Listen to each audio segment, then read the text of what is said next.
I will say this. It's not about closure, Joe. You're on the same path I am, and men treat it differently than women do. We got all that testosterone, and we want to go out and find the bastard who did it. We want to kill him, all those things that go through your head.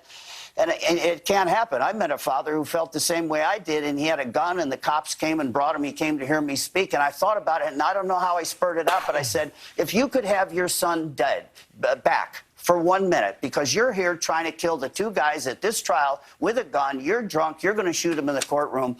If your son could come back for 1 minute, he would say, Dad, don't do this. Don't do this. You can't kill somebody else and make it better for me. Celebrate my life and make sure that you remember me for what I was. So, Joe, you're going to be on a long journey. I hope it isn't as painful as Beth Holloway's. She hasn't gotten any, forget closure, she hasn't gotten any justice yet. Erin got some justice, and again, her case was a repeat offender that I've been talking about forever, a guy whose charges were dropped for molesting other little girls.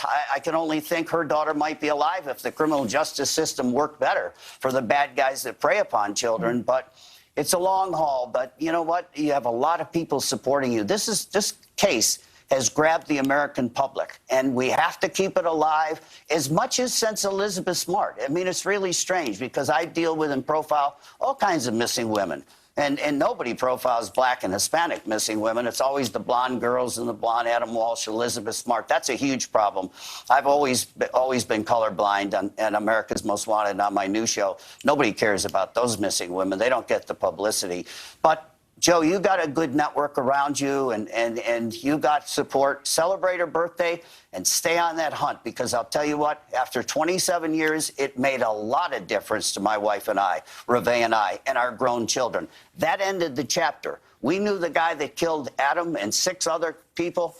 He finally paid his price. So you got to stay strong, but be good to each other. Be really good to each other.